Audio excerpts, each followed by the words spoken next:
Back again. Yes. I do it just for Josh. I think he likes it and hates it at the same time. I would be depressed if you didn't say it. I feel like I was on the wrong show. Right, something would be wrong if I didn't say that. That's right. Sunday show, first time ever for Sunday, but we have a great reason to be here on Sunday when most of America is stupidly watching football instead of us. And that's because we have two awesome guests from Sweden. So welcome, guys. Thank you. Thank you. So if you don't know these people, you don't know anything about arm wrestling. I'll tell you. I can't tell you how many times people send messages this week that they're very excited about the show, because I think both of you have a lot of fans over here in North America. I don't know if you know it or not. Fia, maybe you do, because you were here in WAL and people got a chance to see what women's arm wrestling looks like in Sweden, and also they know Sarah. But I think a lot of people know you too, Malin, so it's a big honor for us to have you guys on the show. Yeah, thanks for coming on. Thanks. Yeah, all right, so let's talk. So you guys both been arm wrestling for a while, and you have a really amazing scene in Sweden for women compared to most countries. So why do you guys think that female arm wrestling is such a strong sport where you grew up? You can start, Molly, if you want. I think that for females, we have Heidi Anderson, that is Pia's cousin. She was doing this documentary about arm wrestling, or about her life up north. And after that, it was many people that watched her. And a lot of girls actually started with arm wrestling. At one point, we were even more women than men at One World after that movie. So that's why I think, that there are many good Swedish women. Yeah, I mean, I think that's true, because I think that was one of the first documentaries that I was aware of about arm wrestling, even before I saw Pulling John. And I think that, when we think of arm wrestling for women here in the United States, I think Sweden is a model for us of what we would like to do. Yeah, and I think... I'm sorry, Pia. Sorry, Molly. I think also that we have good, young... strong women in movies. Like we have Pippi Longstocking and Ronja Rövardotter, and it's very young girls that are like in focus, and they are really strong. And we also have had some focus to invite young girls at school to try arm wrestling. Yeah, do you feel like maybe with female sports, or just like you said, kind of the viewpoint of females in Sweden, that you guys can express yourself a little bit better, even physically, maybe, than it is over in America? So. Mm-hmm. I was thinking about that earlier when I was going to go to the show. I was thinking that you would ask this question. And I think that we are one of the best countries in equality. Sweden is one of the top countries. So I think that we are used to, as women are used to take like the guys when they are arm wrestling move it. Now it's my turn to arm wrestle. Mm-hmm. Yeah. I don't hear you very well, Molly. Do you guys hear me? Now it's better. That's better. Yeah. Now it's very good. Okay, with my hand. You guys hear me? Much better, so you Molly. didn't hear anything. Anyway, I said something very wise. Of course. I always say that whenever someone can't hear me, I say the same thing. That was the best thing I ever said. Too bad you missed it. Yeah, it was, but now I can't say it anymore. So, let me ask you this then. So, would you say the number of women that arm wrestle in Sweden, how different is it from the number of men? It's like 50-50 now, I think. In our club where I practice, we have like 50-50 men and girls.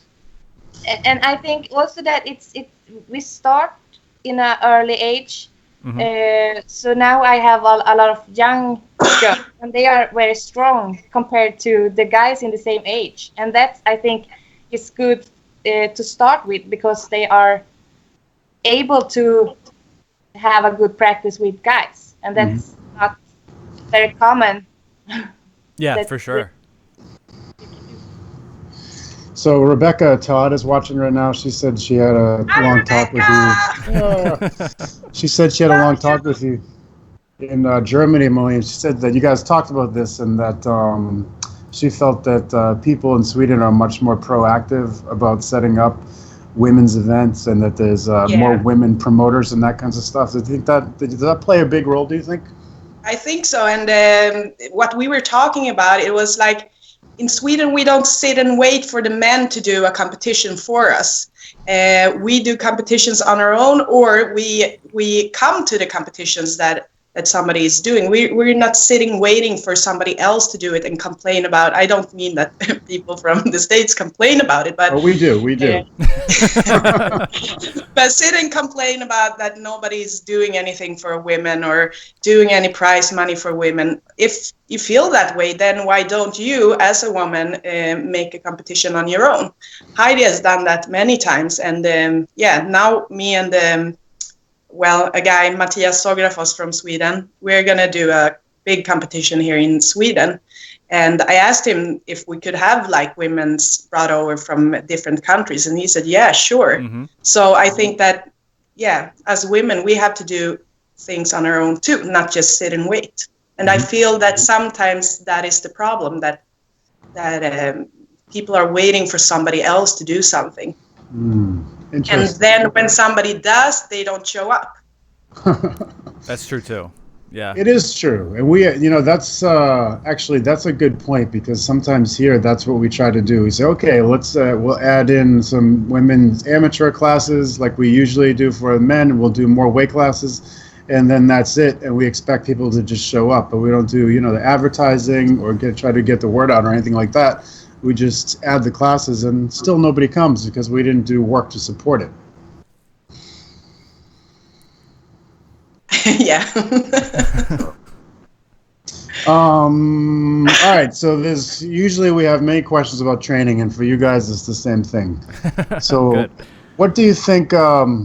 Since you're both very dominant pullers, and I watched your super match, we're not going to show everybody that because I don't want you guys to get mad at each other and start having a fight right here online. But you're both so strong. Do you develop? I mean, in Sweden in general, for the women, do you guys have some kind of secrets that we don't know about, or are you just arm wrestling all the time? What do you say, Pia? I'm not sure about this one. I don't think it's. We train a lot, and we try to meet up. I want to train with the best females in Sweden. And then I have to travel sometimes to be able to do that. But I gladly do. And it's if I get better, if my opponents get better, I get better. Mm-hmm. So be afraid to train with strong female or better. I think that you're totally right, Pia. I think that in Sweden, and maybe it is like that everywhere else too, but we train together. Like me, Fia, and Sarah Beckman, or Sarah Rotunda, we were training like crazy in Stockholm, where my club was at one point. We had so much fun, and at the table when we train, it's just training, it's just practice. We didn't feel, I don't think, if I speak for us three, that like if somebody beat us on a practice, then that person would beat you in a competition. And we had many other women coming to our practices. We had so much fun, and we just trained like crazy, screaming, and until we were so tired. And it was so much fun to just, and I think that sometimes with women that I had actually a club with only women, and I feel like we feel more competitive towards each other than I think the men does. So if you're equal to a woman, usually, then especially in the beginning, when you're a beginner, you don't want to arm wrestle that person. But in Sweden, or the people that has been arm wrestling for long, like Fia, like Sarah, like Clara, and many others, we try to make people understand and make girls understand that you have to train with women to be better, and just because you lose on a practice, you don't necessarily lose on a competition, and you can't walk around saying that I beat somebody just because I beat that person on a practice. No, that's different. It's totally different in practice. Yeah.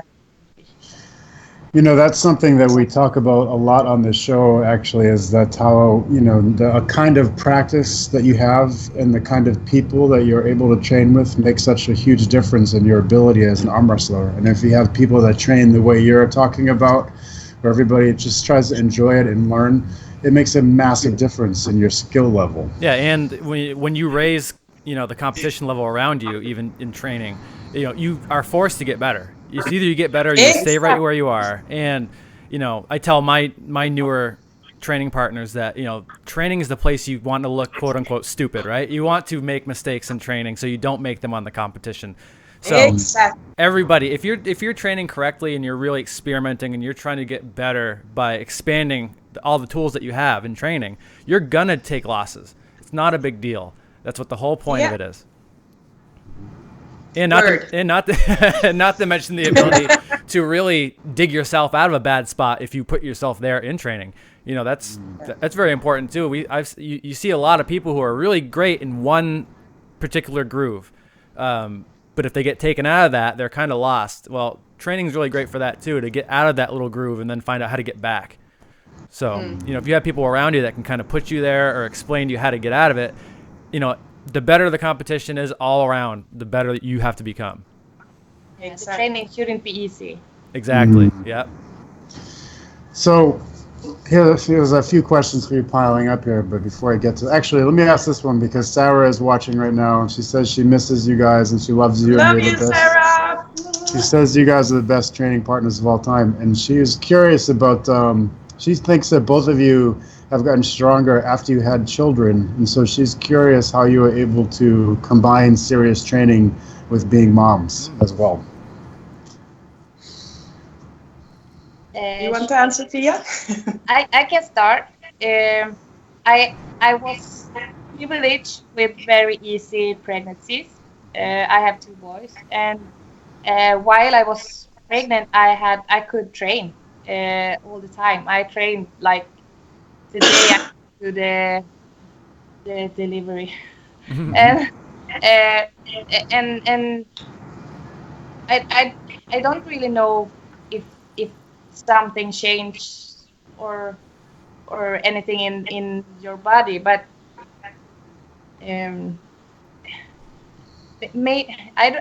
it's hard. I totally was much better after my kids, but maybe I trained harder because I had to train harder to get back. Maybe. Yeah. Maybe that's the easy answer. I feel like before you got children, you could go to the practice whenever you wanted. You went out doing other stuff like going to the movies, drinking, or whatever. Now you don't have that time. When you're at the gym, you have to give your 150% when you're there, because you know that you can't go whenever you want. For me, I'm a single mom, and I have the kids every other week. And I bring my kids to the practice or to the gym sometimes, but it's hard. But you have to train 150% because you just have a few hours to be at the gym. Before you could be whenever you wanted to, so you didn't do it 100%. I feel that way.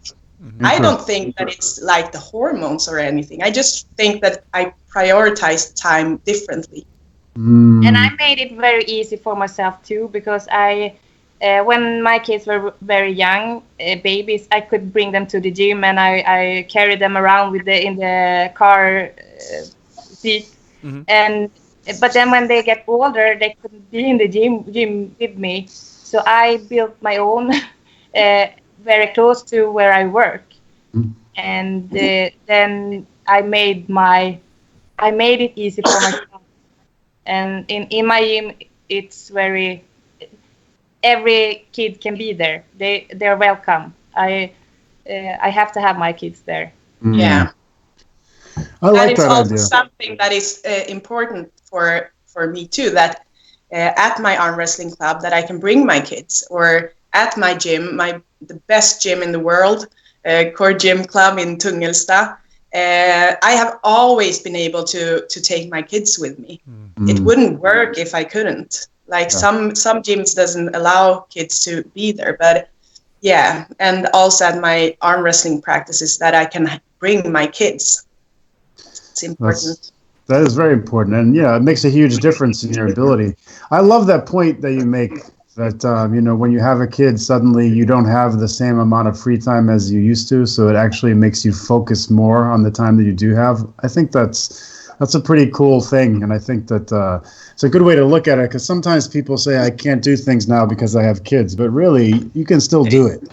If you want to. Yeah. But you get a what do you say? You get an excuse to sit in the sofa when you get kids. Yeah. Oh, I can't do this anymore. But then you don't want it that much to go to the gym. No excuses. You all can go to the gym. Definitely. So Gabriela Vasconcelos is watching. She says hello to both of you as well. Oh, love her too. Yeah. And you guys are getting a lot of love on here in general. People are just curious about you. Like his Corey, he's from New Hampshire. He's a good puller up here. He's 154-pound guy, and he's curious about and this is a good question, because you have so many amazing people training on the same team. How did that happen? Did you guys have like a really good coach that you all wanted to train with, or did it just happen by accident, or why are there so many incredible people on that one team? You're talking about Arn by Eklund, I think. Yep. We are some girls that are from different clubs. We don't compete for Arn by Eklund. The guy that has this, this group, he's a really good coach. He has been arm wrestling since, in the beginning of 90s or in the end of 80s. And he's really, really smart, really good. And he started to have this group and asked us if we wanted to be in this group. And yeah, it has been awesome. It's something different to anything else. Like we have our clubs that we compete to. He's the only guy in Sweden that is he had a elite training education, and this was about arm wrestling. He made his own school education in this sport education That's center. cool. And that really, he's the only guy that really had tried to wonder how should train and how we should do this just for arm wrestling. And That's I hope amazing. more people will do that. Yeah. Yes. His name is Roine Eklund, by the way. Yeah. We love you. That's really an incredible resource. We don't have anything like that in the United States, and I know that there are a few countries that have that kind of thing. I know Kazakhstan has some places, and Russia does as well, and you guys. But most people do not have like an arm wrestling specific place where they can go to train, where there are high-level coaches and a lot of really talented arm wrestlers. For most of us, it's we just try to train with the people that we can. I think it must be very amazing to be able to be around people who are excellent, world level pullers that frequently. We also have the arm wrestling gymnasium or high school, or that's also a great thing. Heidi Cordner is watching. She also says hello, and she loves hearing from you guys, and she wants to thank you for being great role models for all women in arm wrestling. So many great women watching. I love them all. My favorites. All of them are my favorites. I agree, and it's we talked about this with Heidi actually when she was on the show, about how the women's episode of the WAL was the best one because I don't know, it was just more exciting. It was more interesting. All of the athletes seemed to be more enthusiastic about it. And there was also less, bullshit in the matches. And I don't know, I think that it's really undeveloped market. And because the quality of the athletes is so high, it's too bad that there wasn't a women's only WAL show because I think it would have been better. Yeah, me too. Well, I think that, and honestly, I kind of think that because that could have been coming, but unfortunately, however you want to look at it, it kind of it fell off. But yeah, because I agree. The episode this past year was phenomenal. It was I thought it was great. Yeah, it was.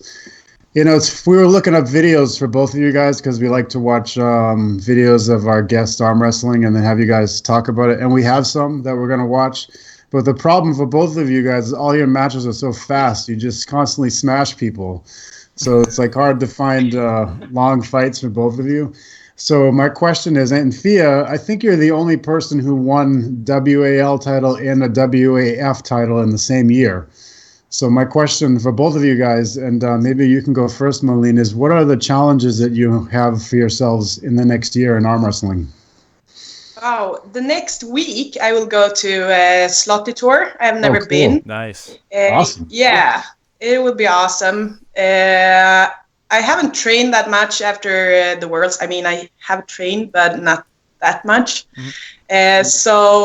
And I have lost my explosivity the latest year or so. I haven't felt focused. Maybe it has been because I have been training so hard that I have relied on my strength. Mm-hmm. So I haven't been that explosive. But now when I haven't trained that much, I hope that on Slotty that I will be more focused because I know that I haven't trained that much. So that is my next competition. And then next year it will be the Swedish nationals and the Worlds again, probably. And I'm so disappointed I placed 6th this year. And I have a new weight class, or my old weight class before I got pregnant. I want to do much better next year at the World Championship. So that's my goal. How about you, Fia? Yeah, I think the next competition is Malin's competition. In the I forgot that one. That's the most excited one, of course. Exciting one. Yeah. So, there's talk of Neil's Arm Wars coming back. Rebecca was just asking about this. So that that old TV show that had all the great super matches will be coming back. And are there people that either of you would really like to have a super match with out there? We can start with you, Fia. Oh, I would like to pull a lot of girls. Yeah. But it's hard. I love competing against Malin, but it's maybe boring. But because you're so strong, you mean you destroy me. That's why. Because we're from Sweden both, and we're training together. It's really fun because you are so fast, and you never know what she will do. And I would like to meet Sarah Beckman, of course. Mm-hmm. Maybe I'm not really into a super fight, but if I have to, I would love it. Mm-hmm. Yeah, I watched a match with you two guys recently that I think you ended up winning it in fouls. That was the last one I saw between the two of you. So that would be a really fun one. Yeah, but that's really the last matches we did. Sarah won. Yeah.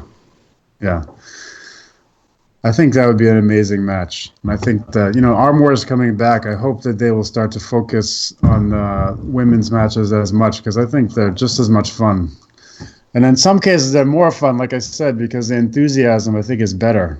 So I think that'll be great. What weight class are you going to do in Zlati, Malin? 65 kilo. Okay, yeah, Sarah just asked that. So back to the training stuff. So now you guys talk about training a lot and having a lot of fun, but how do you divide it between, table time and weights and all of that kind of stuff? You can go first, Malin. I don't train arm wrestling that much, maybe twice or 3 times per month. So the rest is on the gym. But I was talking to a friend about this, that in the beginning, when you're a beginner, I have been in the sport since 94. In the beginning, it was really important to have table time. But now I have felt like when I train at the gym, I get faster and stronger. And I train a lot of arm wrestling specified exercises. So I feel that is enough for me. So when you're doing the arm wrestling specified exercises, do you mean that you're adjusting like normal style lifts focused on arm wrestling? Yeah, exactly. People are wondering what I'm doing at the gym. Yeah. It's interesting you say that because Engen, you may have noticed that Engen posted a couple of years ago that he felt his arm wrestling skill had reached the point where he didn't need to practice it as much and he focused only on weights. And then this year at Worlds, he didn't do as well as he expected. So he said he's going to go back to arm wrestling all the time and not doing so much weights. What do you think about that, Fia? Yeah, I'm in a different. I practice arm wrestling twice a week, and the rest I focus on the other things to be strong. I focus in whole body exercises and get stronger in my body and so yeah, it's different. I don't do very much arm wrestling specific training in gym. So the gym for you is more of like health and that kind of stuff and getting your whole body strong, and then the table is where you get strong at arm wrestling itself. Yeah. Okay, so I'll listen to her because she's stronger. So arm wrestle twice a week now. Well, it's been interesting because the last couple of months on this show, Malin, we've had a lot of people on that. Krazy and Bob Brown and other people who have said that the real secret is to train every day on the table or, mimic, like you're doing in the gym, mimic training on the table. And that he compared it, Bob Brown in particular said, if you're like using a hammer for 8 hours a day, eventually it doesn't hurt you anymore and you can use the hammer and smash a whole building down and still feel fine.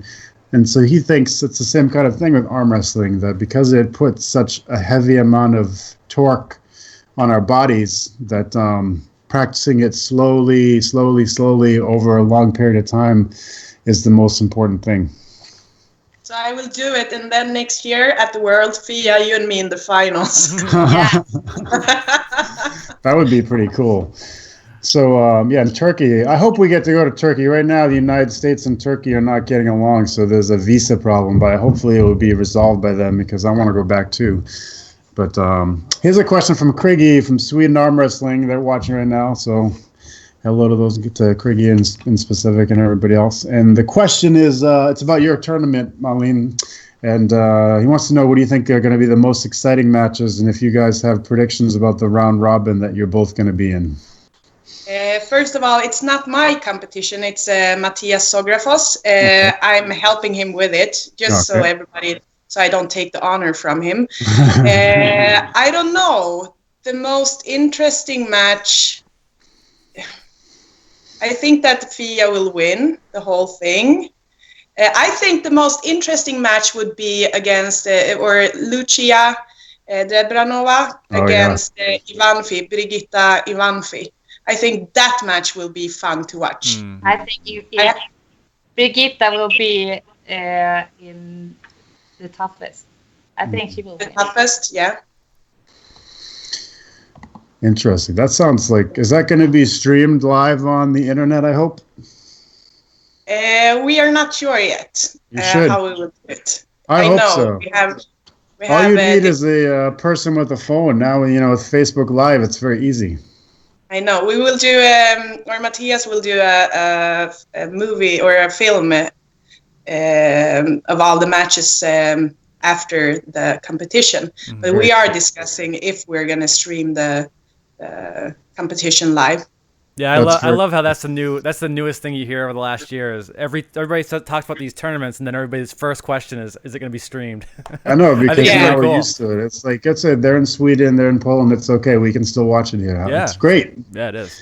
I love the new world. I'm all for it. Let's keep it up. Yeah. So, I think that's cool. We wanted to have Lucia on the show too. Lucia, I think her English is pretty good, but she was a little nervous about it, so I'm still trying to talk her into it because she is also another amazing puller we would love to talk to. Oh yeah, she is. So let's talk about some Vendetta stuff. I promised Michael Todd that I would get you guys' opinions because he's curious about whether you think he's going to be able to beat Pushkar or not.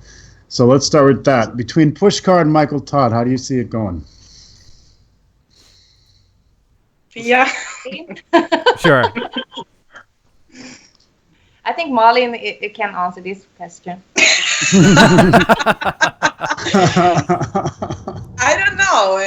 Todd is really strong in his, I don't know, in his arm. Like he can hold somebody really long. Mm-hmm. And Pushkar is really strong. So I don't know who will win. But I share for Todd, of course.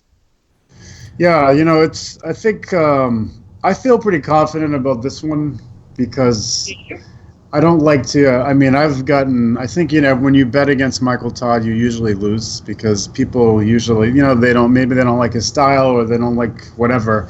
But the fact is, when he has a super match, he usually wins. I think the last person who beat him convincingly, I know Trubin beat him, but you have to go back to that match that you posted recently, John, between Devin and Michael.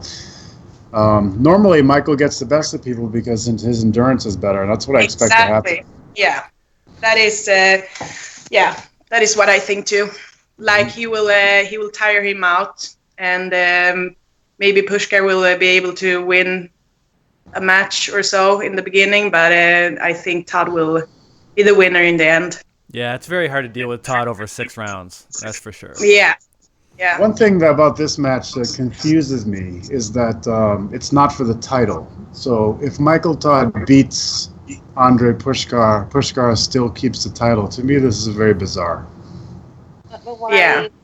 Yeah, why? Yeah, I don't know why. I think what I was talking to Mike about, he thought it was because, he lost his last Vendetta, and they think it's weird if he lost a Vendetta and then gets to face Andre and then gets the title. But to me, if you're Andre and Michael beats you, do you want to go around and say that you are still a champion? To me, it seems like that's not the kind of thing that Pushkar would want to do. No, it seems like if you beat the champ, you're the champ now. Plus, no offense to any heavyweights, but who's really busting down Pushkar's door to pull him 6 times? Other than Michael. Michael's happy to do it, but I don't really see anybody else wanting to. But if Michael wins, then he knows that he has the belt in his head anyway. He's a champion in our hearts. In our hearts, he's the champ. Yeah, yeah. Which match are you guys looking forward to the most at the Vendetta? I don't really know. Matches there. I'm sorry, but I'm not really looked into too much. Well, let us help you. We will tell you the best matches, and I'll tell you the one I am looking forward to the most is Rustam Babayev versus Todd Hutchings. Wow. Yes, What do you think about that match then? I really want Todd to win. Obviously, we had Rustam on the show. He's a great guy, and we've had Todd on the show many times. I think they're both awesome, but I would like to see Todd win. And for me, this match, and we talked about this again last week with the endurance thing, I think that Todd has better endurance, and I think Rustam is probably stronger in the early part of the match.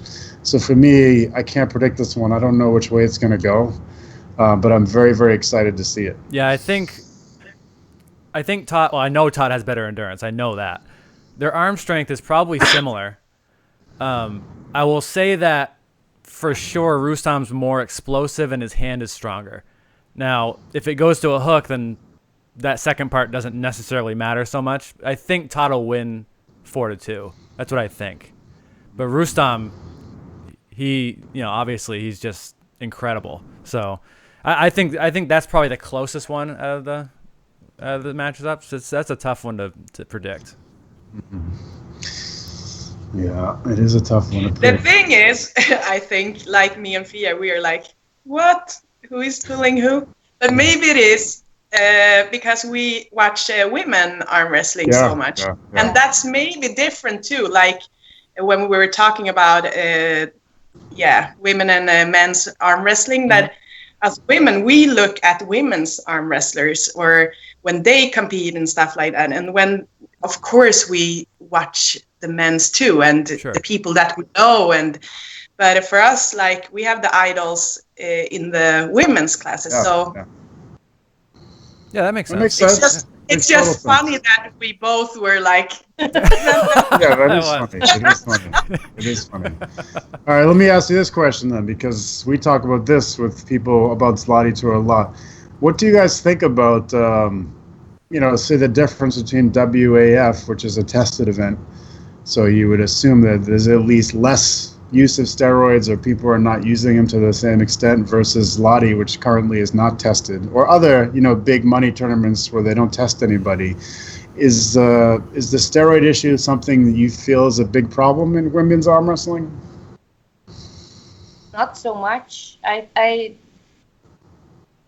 don't want to think that it's usually the same women that is in slaughter that is in that compete in WAF.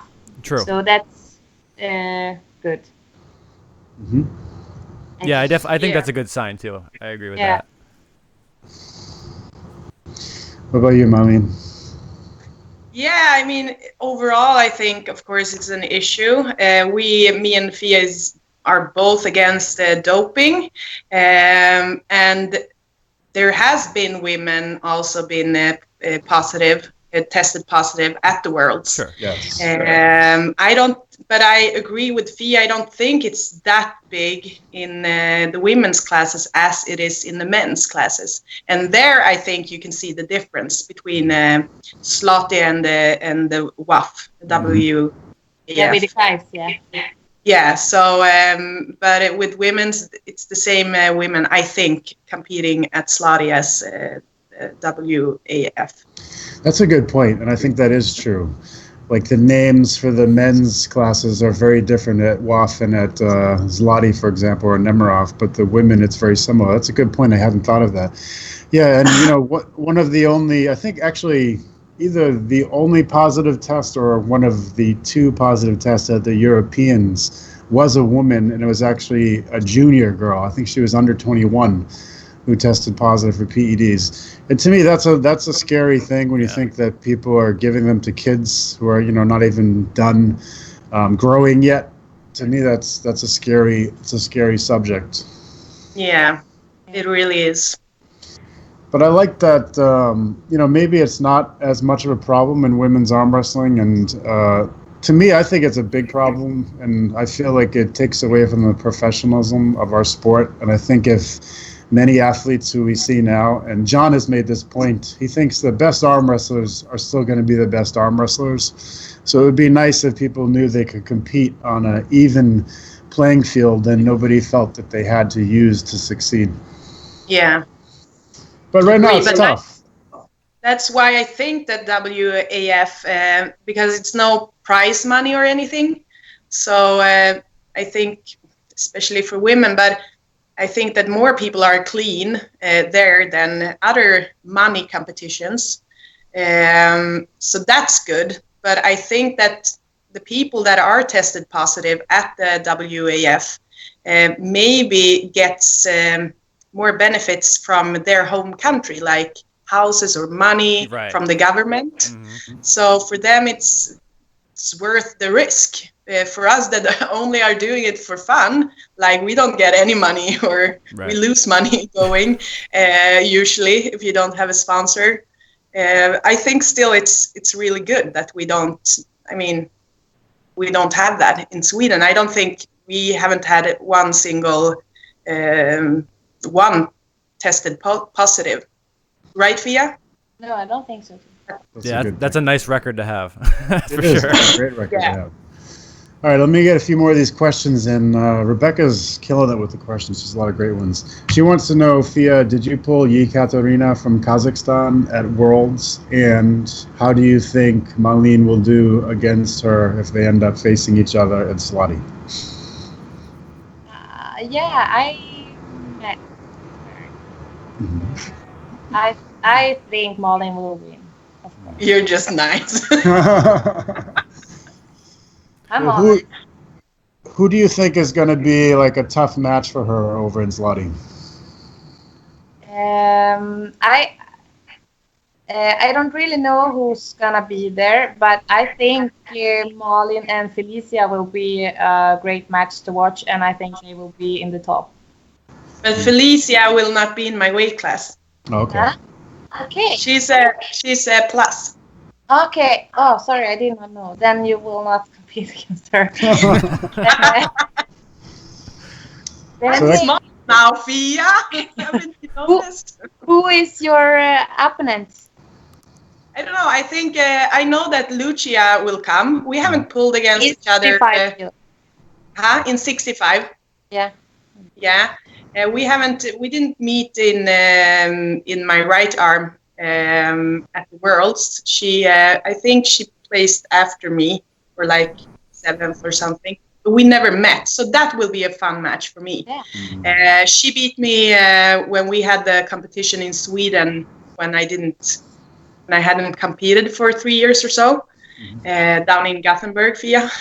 Anyway, so she won against me the last time, so I'm really excited to meet her with my right arm. Nice. So that's what I look forward to. Yeah. And Marlena from Poland will also be there, I think. Oh yeah, I never met her either.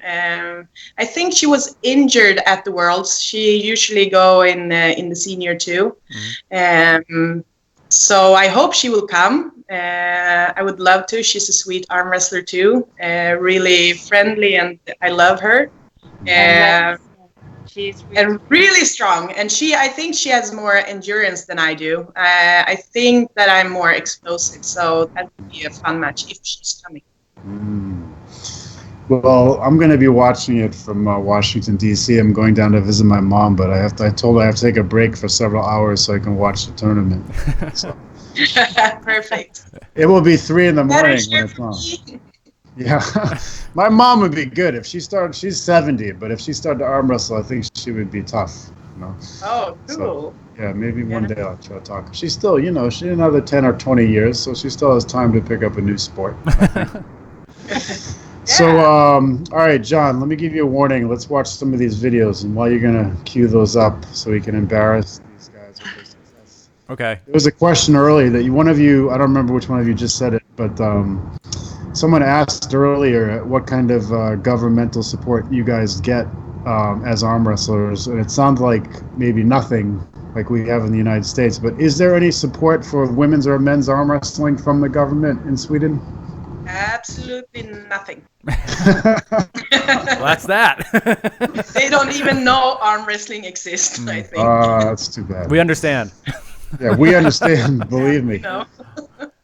It's tough. So anyway, like I said, I tried hard to find, matches that maybe were at least difficult so you guys could talk us through them a little, but we will show these and you can say whatever you want to say about them. And I mentioned to you earlier, Malin, that almost all of your matches are either against Fia or against guys. So when we watch the one with you, Malin, maybe you can talk about how you end up pulling guys a lot.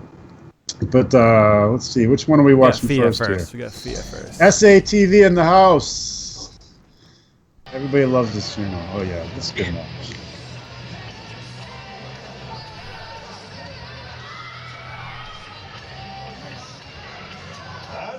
Nice posting Leonard top roll. Harkless on the ref. Oh, of course.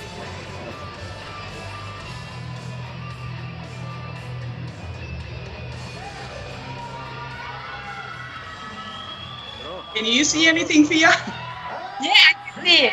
Yeah. Oh, you can't see that, Malin? No, I don't see anything. Okay. You don't get to see it, man. But Fia, so when this match happened, what were you feeling? Because it seemed like, were you holding her or were you trying to fight her over? No, this match is funny to watch because it looks like it's slow motion, but it's not. Right. I felt in the grip, and right when the start went, that I had my angles together, and I just had to. I said I thought that if I can hold this, then I will win. So that was the only thing I was thinking. I have to hold this, don't drop anything. So that's why it was so slow. Yeah, it looked like to me, just to explain a little bit for Malin too, that, you know, she top rolled and it went to straps. And then in the straps, they said, ready, go. It just kind of stopped in the center. And it looked like to me, like you just said, you just made sure you tried not to lose any position. It looked like to me that you just wanted to maintain your rotation, not get turned under at all. Once you had that and you were on your side of the table, then you could kind of attack side pressure. So it was just basically a nice, you know, full hand top roll through the straps. Is that something you really focus on quite a bit when you're in the straps, is really just making sure you're not losing any position? Yeah, I usually think that usually arm wrestlers want to be quick in the start. I don't want to because when I go quick, I lose everything. Sure. I lose my hand and I lose my fingers, and so I have to be very focused and have the control in my hand. Right. So if you attempt to go fast, a lot of times you open up your own hand or lose your own positions when you try to do that. Yeah, because I have something in my brain that makes me don't look good. When I go quick, I want to be quick with my body, and then I lose my arm. Right. So I can't hold it together. Something wrong with me. Well, no, some some people might not, from just an outsider's perspective a little bit. There's a lot of moving parts to the sport, right? When it comes to finger pressure and then wrist and then elbow and then shoulder and all these things. Some people really do it when they say go, all those things turn on at once. And for some people, sometimes just their hand does or just their arm does, and everybody has to learn their own style. So it sounds like to me you figured it out, and at least, so I don't think there's anything wrong. If you're winning matches. Until I meet someone that is really quick like Malin, then it's hard. So I just sent Malin the match we were going to show of hers, so we can put it up and then she can watch it too at the same time. So Let's watch that one. Because this one's really fun, I think. Okay, hold on. So we are going to start it for you, Malin. You can press start at your house and we will both watch it. Or maybe you can just listen as we yell about how amazing it is. Now I can see it, I think. Okay, good.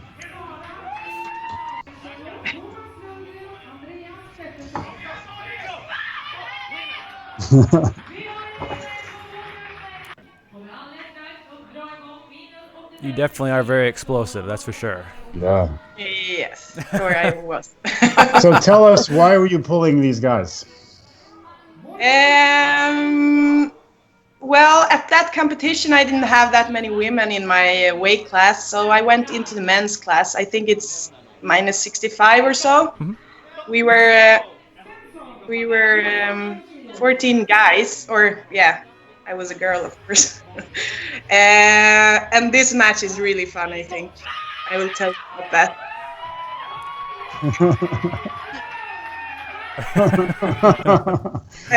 That guy, he won against me earlier in the competition. So that was the semifinals. Uh-huh.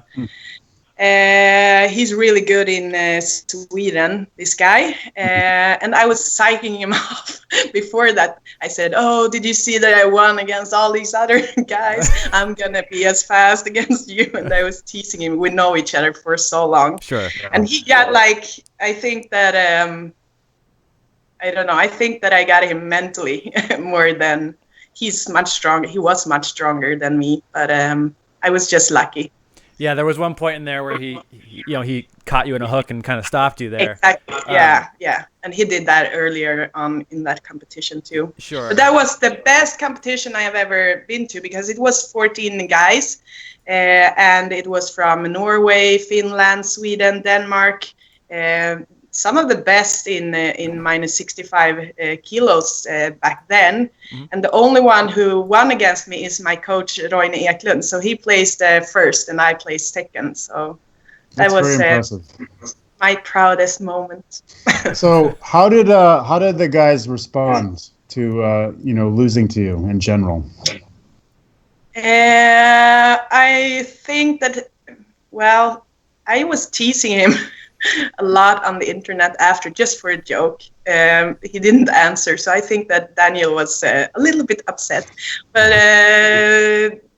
yeah, now we're friends, and I think he thinks it's funny right now. But back then it was harder for the men to lose than it is right now. Now we train with a lot of men, and it's more common that the beginners that comes to our clubs, that we are better, like in the beginning.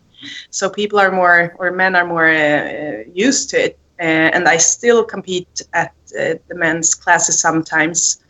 Most of them I think that they are cool with it right now. Well, it's an interesting subject for me because, if you look at many sports, like say, for example, like marathons, the fastest women marathoners are faster than just about every man on the planet except for maybe 50 guys, right? So maybe there's 50 guys that can beat the top women marathoners, and the rest of them can beat all of the rest of us. So, 3.5 billion men, we will all get beat by them. And in other sports also, there is more parity between men and women. But like you said, we have 2 world champion women in our area, Kathy Merrill and Deb Banyan, and they also defeat a lot of the guys in training. So it's something that people have some experience with. But I noticed that for some guys, it's a huge problem. They just can't deal with it, and they will have many excuses, or they will just stop showing up at trainings when those people are there. Have you had that experience? Yeah, it was like that more before, like 10 years ago, but I don't feel that way anymore. I don't know why either. It has changed. Maybe because it's so many, we train with so many men today than maybe we did, or I did earlier. So, and also about this, I mean, me and Fia, we train for the worlds, like we're top in the world. The guys that maybe compete in Sweden are top of Sweden, or I mean, in Sweden we don't take doping that much, I don't think, and it's hard for the men to go to the worlds where many more men is tested positive. So for them, maybe they are training for winning something in Sweden while we are training really hard to win the worlds. So of course there will be, I think that we sometimes train more than them. So it should, we should be better sometimes on the table. But it's not always that, of course. Most of the men in my club, they win. There's a lot of guys right now commenting on the thread saying that, some people have poor egos, but a lot of them are talking about when they first started that, different women beat them too. Yeah. And you're right. When you're training with women that are world class, you should expect to lose. I mean, that's what happens when you train with world class. I know when I first started, I used to train with a national champion out here, Cindy Looney. And I've had a super match with her in North Carolina here. I was there for that one. I was brand new. I was brand new, and she used to beat the pants off of me at the end of practice every time. And I think when you said it's becoming a bit easier to have those experiences and people stick around. I really think maybe with enough time and people realize the professionalism of what's going on in training. Like you said, you should be a little better. You should understand these things. And, one thing I was going to comment on with that video where you got stopped in a hook on the restart you won is that, part of that professionalism is that you can adjust. You can make those adjustments. And they might be very small adjustments. We all know this in the sport. But, when it comes to a professional woman who is very, very good at this sport at a high level, those adjustments are going to come, and if a man's not quite there, they're not going to know what to do about it. And after enough time, if you can't sit back and respect that and go, okay, I just need to learn from this. I'm gonna keep coming back no matter what. You know, I think that's a really good sign of what can happen if we, you know, if that's taken seriously, because, you know, how much better does it make everybody? It makes everybody better. Yeah. Yeah, I think this is a good point, John. And there are many sports where, you know, you wouldn't think twice about having, for example, a woman coach if you're a guy, like, you know, Sure. running, for example. And it's important to me that, you know, people realize you know, like I said, we have 2 world champions in our area, both women, Deb Banyan and Kathy Merrill. If you can win at WAF, that says something pretty amazing about you. And it's a skill that, you know, if you can train with those people, it's something that's an honor. And I think people should respect it more. And I hope that that happens because, like I said, we've talked about it several times on this show and on other shows when we interviewed people. The women's sport is in many ways more pure and more exciting. And I think you guys probably actually hit it on the head because there's less steroids in the women's side. I mean, you have more of a pure sport. It's just coming down to the strength and ability of, you know, natural athletes. And that to me is always more interesting and more exciting anyway. So I think everybody should go and train with as many women as they can. If you get your ass kicked, then you should be happy that you're training with someone who's that good. That's a good point. Yeah. Yeah, man, you know. All right, so there's a couple more questions. We were talking about this stuff. I got distracted. Gabrielle's asked a few questions. Let me see. I don't want to leave hers out because she always asks good ones. So here's one from her. To both of you guys, do you feel that, I mean, how do you prepare mentally? And is that something that you focus on a lot? You know, before a big match? Yeah. Yeah. Of course, if it's sometimes when you go to a small competition, it's hard to be really focused, and if you don't feel that it will be fun matches, then maybe you will lose very easy because you're not there. But when you know it's gonna be good matches, then I really have to focus, and I don't do anything specific, but I just have to be there. I have to like lock myself in and be like in my bubble and don't see so much. Yeah, you always look very fierce and very focused before your matches. Like you look like you're in the zone every time. Yeah, and So you heard me before. I have to be there, otherwise I leave body parts all over the place. How about you, Malin? Yeah, I don't know. It feels like I have lost my mental focus the last year. I don't know why, but I'm trying to find it again. Maybe before, like 3 years ago, when I placed second at the Worlds, I just came back from having children and stuff, so I didn't have anything to prove. So I placed second, and then afterwards, maybe I felt like I had something to prove. I fouled out last year when I haven't been that strong ever. I think I trained so much. I got so depressed after doing the same mistake twice, lifting my elbow. And then this year I lost weight to 65 kilos, and I didn't feel like I had the fire in me. So it's if Gabriella has tips for me, she can chat with me after. I think Gabriella is another one who's just very fierce on the table. She always looks very focused. And she also is, as you know, very dominant in her weight class. She was the one that placed first when I got second 3 years ago. We were in the same class then. She's super tough. She is. Reza has a question about how do you both stay hungry? You've been in the sport for a while, and both of you have had a lot of success. I mean, is this something that you feel like you have to stay motivated, or do you still feel like you're always hungry to succeed in the sport? You can start, Malin. It is tough to always stay hungry.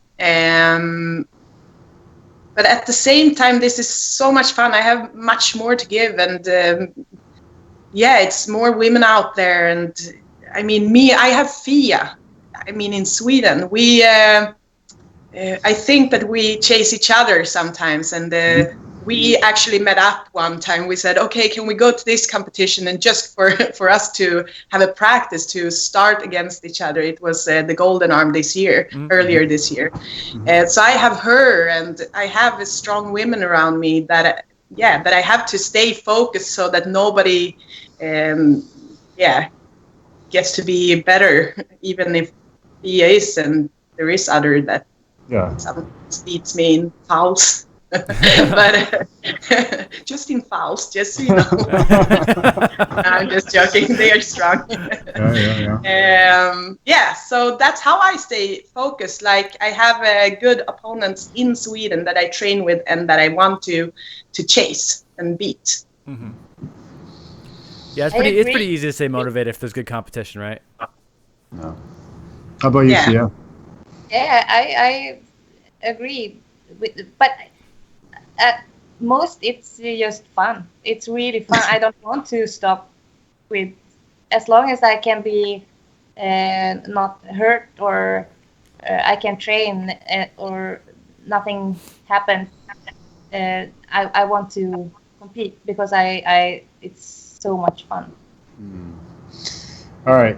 Before we let you guys go, because we've already kept you on here like 70, 80 minutes, I wanted to ask, because Malin had mentioned to me that you guys have competed in many things besides arm wrestling. So I want to know about all the other things that you guys beat each other at and who's better. I'm always better. There you go. The thing is that Fia is so freaking strong in arm wrestling, so I have to make up other competitions with her that I know that I'm good at. I think that in that stretching picture, because I own a yoga studio, so I mean, when I was watching you guys do kind of yoga positions, I thought it was very funny because Fia looked like she was in a lot of pain. Yeah, it was really. She said it was because of her genes. Yeah, totally. Well, that's true. I think people have a natural amount of flexibility, and sometimes, I don't know if you have noticed this, but people that are really, really strong, usually they're not very flexible. Like Fia. Yeah. So that means that I'm really weak. You guys seem like you have a great relationship, and I mean, it's fun to see. For John and I, it's a lot of fun talking to people like you guys who love the sport so much, but also are really friendly with one another. It's very motivating in general to see, to be involved in a sport like this, because people, a lot of times you talk about how arm wrestling is a family, and you guys really embody that spirit. I think Sweden does in general. I hung out with your team a little bit in Budapest this year, and you're really a lot of fun to be around, and it was a great pleasure for us to have this time to talk to you. So I just want to say thank you very much, and it was really a great time for me. Yeah, very, very much fun. Thank you for having us. It was great. Good. You guys, a lot of people are watching. You should read the comments after, because there's a whole bunch of people that said hello or they love you and all that kind of stuff. So I think people really liked hearing from you, and we'll have you back anytime you want. So good luck at Zlati, Malin, and hopefully we'll see you guys soon. Yes, thanks. All right. Bye. See you later, everybody. See you.